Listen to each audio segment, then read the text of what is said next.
Hey everyone, welcome back to the KPC podcast. My name is Karsan Turner. And I'm Hannah Thurman. And we have a lot to discuss. Of course, the continuing saga of Brett Kavanaugh's sexual assault allegations. We have some new leads on that. And then Hannah also has some leads on that and then a couple of other stories. So we're going to go ahead and start off. Since the Kavanaugh thing's kind of the big enchilada, we'll just start with some of your, we'll start with some of your stories. All right, Oh, the other ones, or do you want to start with Kavanaugh? Let's do the other, Okay, we'll stories first.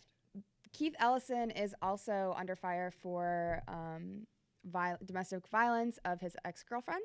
And so he is a Minnesota representative, and he is running for Minnesota Attorney General this upcoming November. So his ex-girlfriend, Karen Monahan, published a document on social media, on Twitter. Some of you may have seen it, and it's just a doctor's note, and she tweeted it with the comment, when I post this, it gets deleted every time. And so in this doctor's note, it kind of alleges the repercussions that she had from the violence that she says is from Ellison. So she came forward with a story last month, and she said that Ellison has sent her threatening text messages, he screamed obscenities at her, and has once dragged her off of a bed by her feet.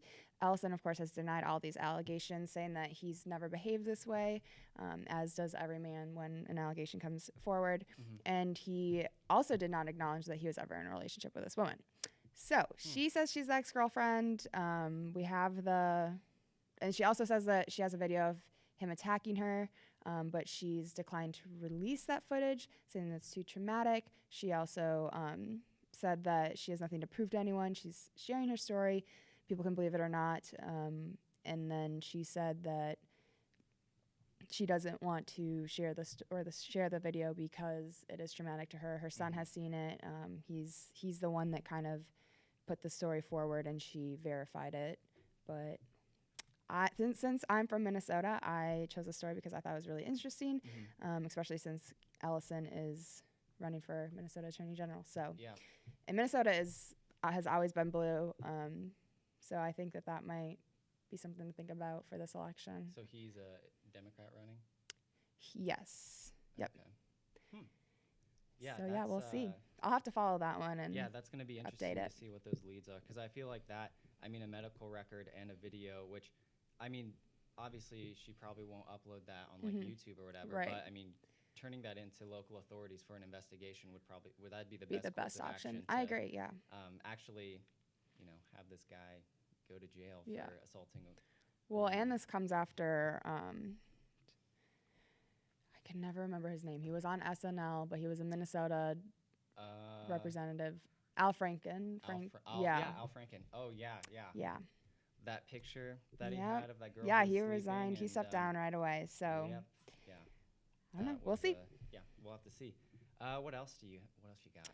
The Trump administration is moving $260 million from cancer research, HIV/AIDS, and other programs to cover the custody costs of immigrant children. So yesterday on the newscast, I reported on a story that said that 1,500 immigrant children are still missing. They still are unaccounted for. So the administration is planning to shift more than $260 million to cover this cost of housing and having these people maybe with sponsors and in custody. And so it was a request that has come from the program that has been strained by these high levels. And so the Department of Health and Human Services is working on that. There are more than 13,000 children currently in custody, and the number fluctuates daily, but that's higher than the record-setting 12,800 in custody last week. So more children are getting in custody despite still not being able to know where 1,500 of those children are. So we will see that federal agencies are allowed to shift the funds around as long as they're not taking more than 1% from a given pot of money or giving more than 3% to another. So these requests also have to be approved by the committee's chairman, which are all controlled by Republicans. So Democrats do not head off any of those committees, so they don't need to sign off. Okay. And so the children in custody, is this kind of like the ICE places that they were in? You learned about that over the summer? So they are still San's parents. So, which is a very hard story to wrap my head around still. The fact that we just all of a sudden don't know where 1,500 children are, and the fact that there's still so many in custody, that it's getting higher. And no one really seems to be talking about it anymore. I think that I saw it all over social media, and now I just hardly ever see it. So, well, I know a couple of things. Like, one of the big problems with, who is FaceTiming me right now? Why would you do that?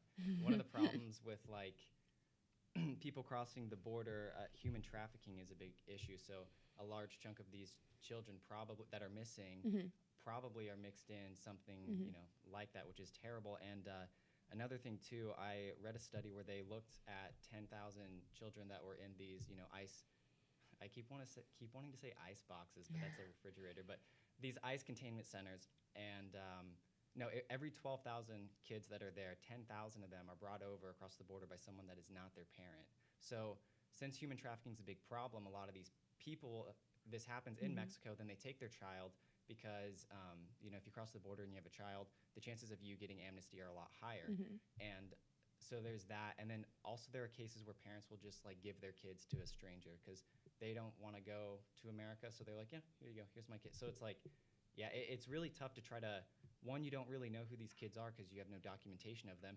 Two, even if you tried to trace their parents, the chances of them even being brought over by their parents are so slim. It's just such a, that's like such a huge issue that we kind of saw in the news cycle in June, but now, like you said, it's like we don't really talk about it anymore. But I don't know. And of course, there are so many different ways you can go about trying to solve the problem of immigration and or illegal immigration and like human trafficking. Whoops, hit my laptop. So I don't know. It's a big thing. Do you have any other thoughts on that, or? I do not. No. Okay. Cool. What was I going Brett to say? Do you have Kavanaugh. any No. other, Brett Kavanaugh. Let's talk about him again I'll have to for the 20th time because that is the only news that is circling right now. Yep.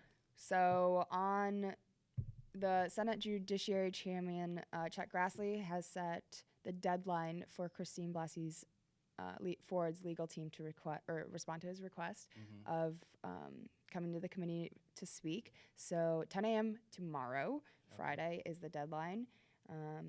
Her attorney, I watched a video from CNN the other day that has her attorney saying, she just recently came forward saying that, okay, I was the person that wrote this anonymous letter.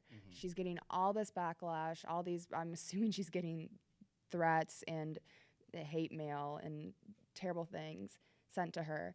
And all of a sudden, you're giving her 2 days to respond to your request to come in and speak. And then the next day or two, you're going to vote on this guy. And she's like, it just doesn't make sense. Also, they still are asking for an FBI investigation, which I don't think is going to happen. Right. So we'll see. That does kind of open up the door to a lot of things that I found out about this, about Ford, and a couple of things that she did.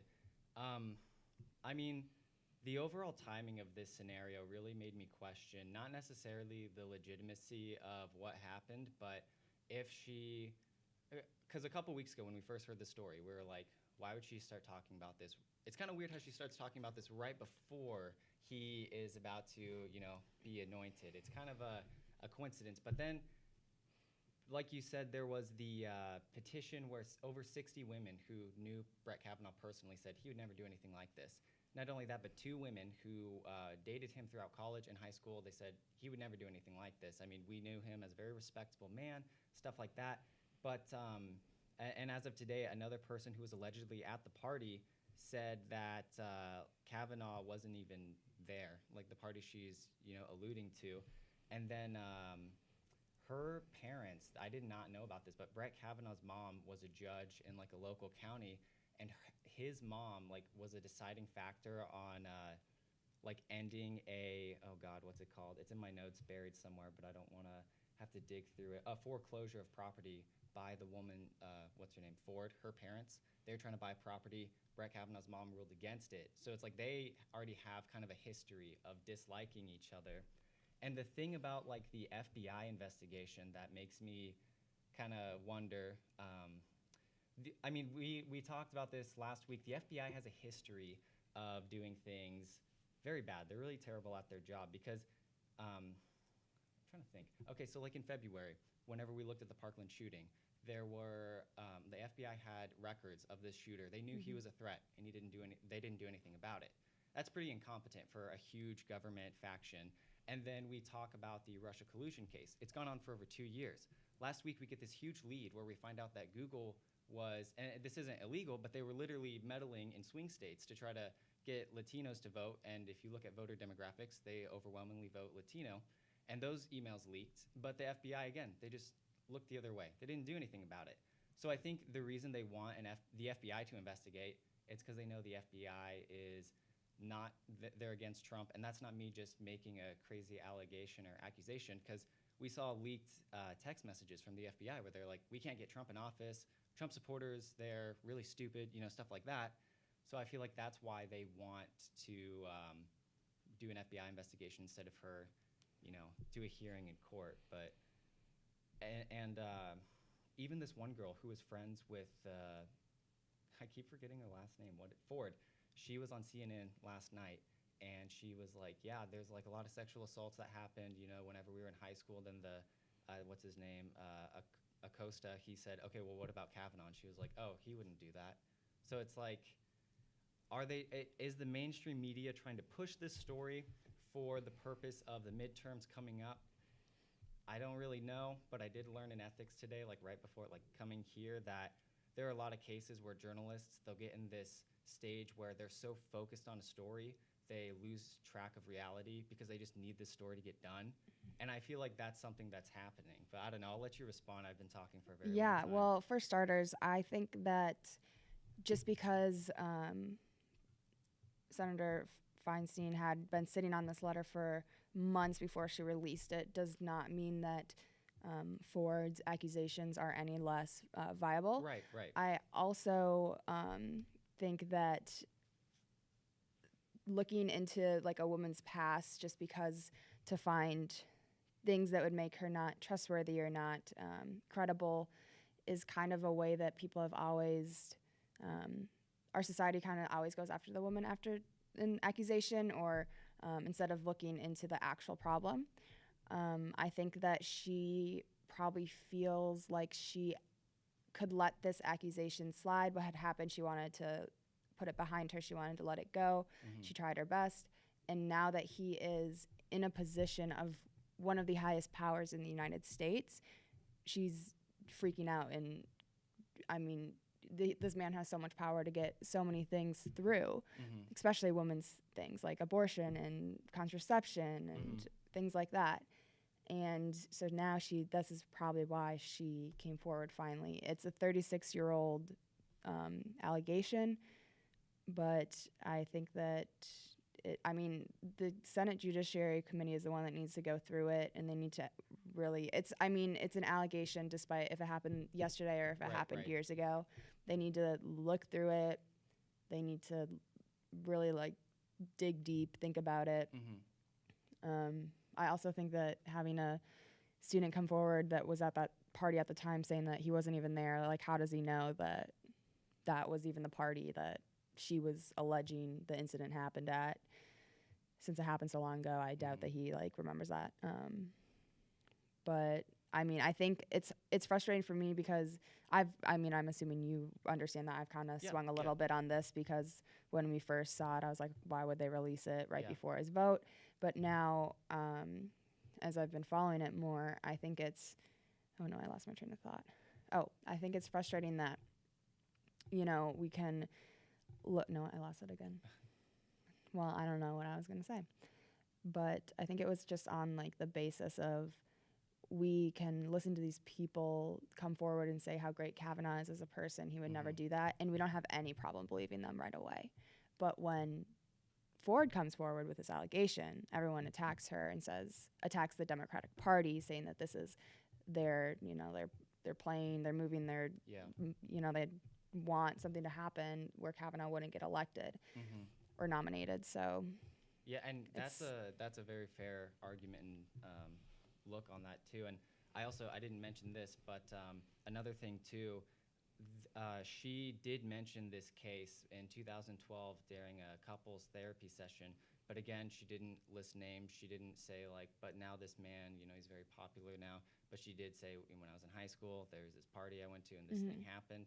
But that's interesting. I hadn't seen anything about that. So yeah, that's another thing that happened. But yeah, I that is a good observation. And no, I mean, I really I'm gonna think more about it. How I guess I've caught myself in my own like bias. How you said like when 60 women came out and said they supported him, no one really questioned that. And then when she is, I think it's fair to ask both of them questions. So I think what I'll do instead of looking more into forward, before I do that, go into these 60 women. Well, what exactly was the relationship between him and these women? Because it could have been like, oh, we just went to high school with him. Yeah, I saw him in the halls a few times.